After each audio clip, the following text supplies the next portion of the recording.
Hello guys, good morning, welcome to my channel and it's me again, ang inyong chismosong kaalda vlogger. So gusto ko munang magpasalamat sa inyong lahat na walang sawang tumatangkilik, nanonood, sumusuport at sumusubaybay ng mga content ko araw-araw dito sa aking channel. So thank you so much for your love and support na binibigay, especially sa oras na nilalaanin nyo para manood dito sa channel ko. So good morning, happy Monday sa ating lahat. It's July 1, grabe na, napakabilis at konting-konti na lang 9th anniversary na ng Aldab. So advance happy anniversary sa ating lahat. So eto, wag ninyong babaktawan o lalaktawan tong ating content ngayong araw. I'm sure na hindi ninyo pagsisisihan na pinanood nyo to mula umpisa hanggang hulihan, okay? So God bless us all mga ka-ADN. So tara na, dumako na tayo sa ating main topic for today's video. Ito interview ni Alden Richards kung saan nag-deny siya na kasal na sila ni Maine.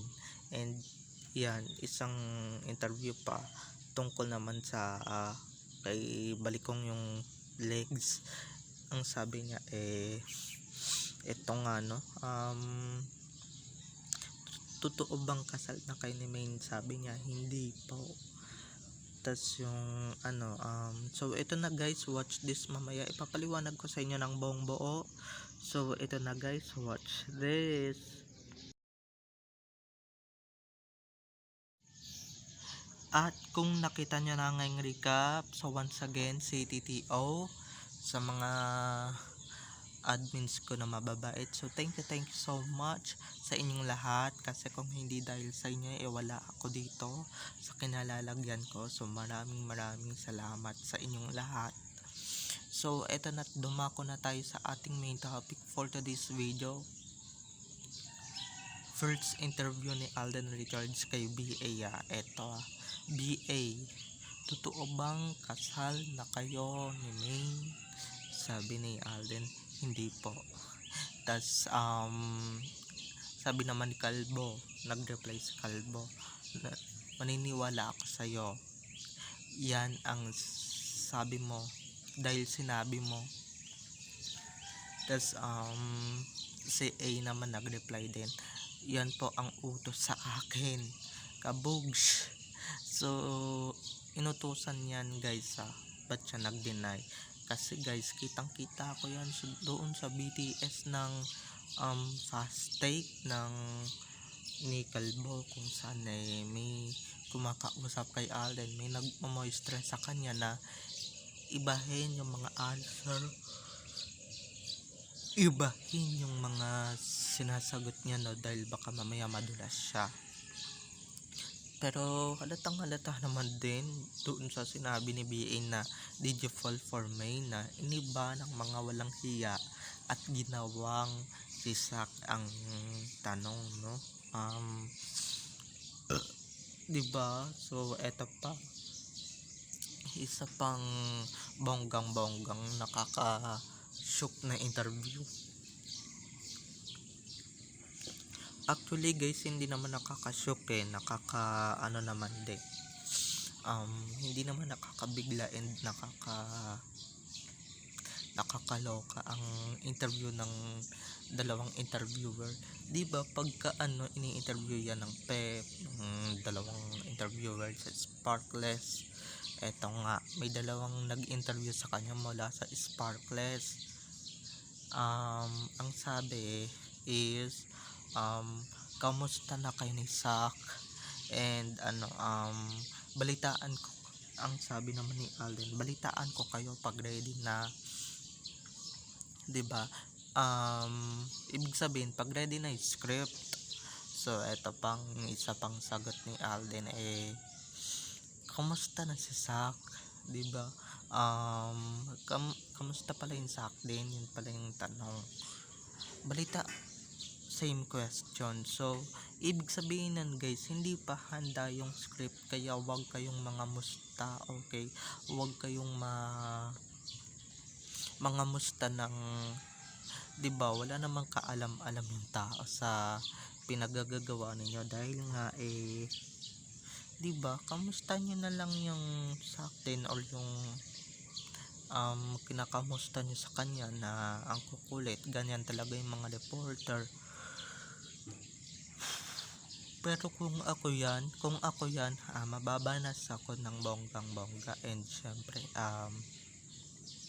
'di ba, wala naman siyang alam dun sa tao and hindi naman sila nagkakasama madalas. Nagkakasama lang sila pagka may mga salamangka na ginagawa and mga salamangkang mga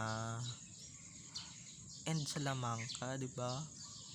Nagkakasama lang sila pagka may mga ginagawang edited or may mga inuutos sa kanya yung mga walang hiyang management, hindi ba, ng Sparkless and syempre ng mga ng ni Sakang, ng management ni Sakang, para naman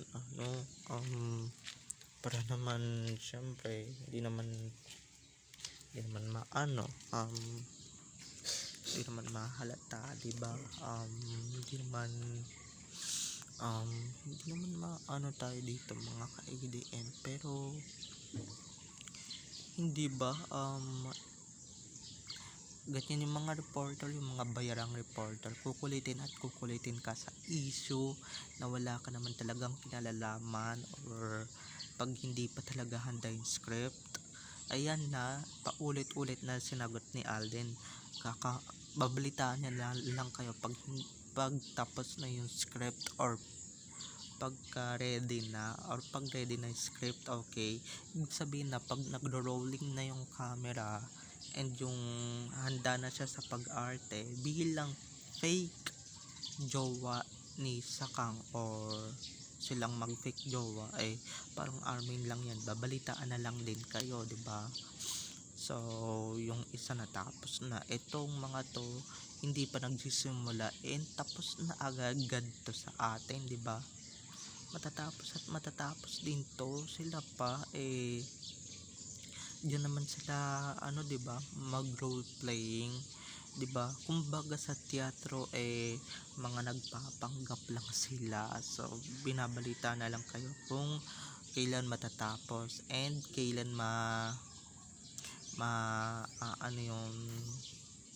yung sarsuela, okay, kailan mafe-finish yung scripting. Alam niyo naman, nagsusulat pa yung mga management ng maganda-gandang script para sa ganun gandahan yung pag-arte. And syempre, 'di ba, kita niyo naman wala yung mga editing ngayon ng mga sakdin or ng mga katidin, kasi nga hindi pa rin handa yung script nila, okay, or kaya wala pa silang ma-edit na mga kaya kumbaga yung mga eksena pa ng Aldab yung ini-edit nila, yung mga inaano nila ng bonggang-bongga, 'di ba? Ini-edit and syempre pina-finalize pa nila yung script, yung yung totoong aktor na nasa likod ng editing ng ulo ni Alden kinakausap pa rin nila, 'di ba? Para sa ganun 'di ba, handa na sila or handa na siya para sa gagawing script or sa pag-arte, 'di ba?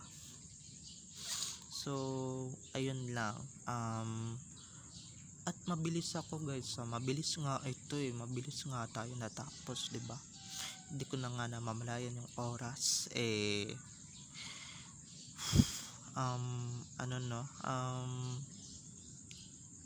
pasensya na and babay na mga ka-ADN. Have a nice day, keep safe and God bless. So huwag ninyong kalimutan na mag-subscribe dito sa aking channel for more videos and uploads patungkol kina Main at Alden, and syempre patungkol sa kanilang mga buhay-buhay inside or outside man yan sa showbiz. I love you all, have a nice day, keep safe and God bless everyone. Happy Monday, bye. And guys, maisingit ko lang before anything else na huwag ninyong kulitin na um, wag niyong kulitin na kung kasal na si Alden at Maine, okay? Dahil hindi yan si Richard Fulkerson Jr. Siya si Alden Richards na punong-puno ng mga kalahiran sa showbiz, okay? Dahil hindi yan si Richard Fulkerson.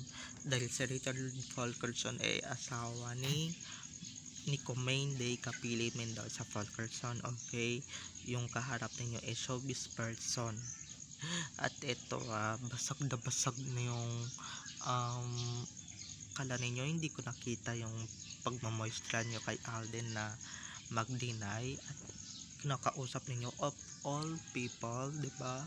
Siya lang talaga yung kinakausap pagka in-interview or di ba, minomoistrahan ng nagmamoistra doon sa fast take ni Boy or ni BA, 'di ba?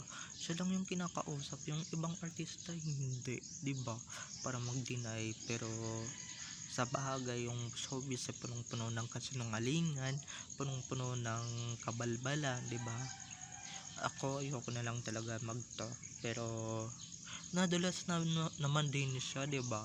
Sa and guys, sa mismong bibig na ni Alden Richards na sparkless talaga, yung kakunguso lang talaga ang nagtutulong mag-deny kay Alden, 'di ba?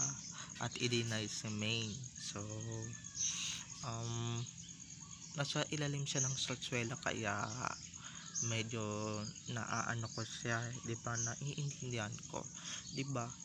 Pero pagka may mga singit-singit na did you fall for Maine, mga ganong tanong, 'di ba, mga simple question, nadudulas din siya ng bonggang-bongga, hindi ba? So, ewan ko na lang nga kung hindi pa ka maniniwala dito, at ewan ko na lang talaga kung, 'di ba, nasa sa inyo yan. Basta ako nagkikwento lang ako dito, ha. Have a nice day, keep safe and God bless everyone. So, bye-bye na, ha. Thank you so much sa mga nagsusubscribe and sa mga hindi pa. Para mas lalo pa tayong dumami, mag-subscribe na kayo dito sa channel ko, okay? Bye-bye, I love you all, bye!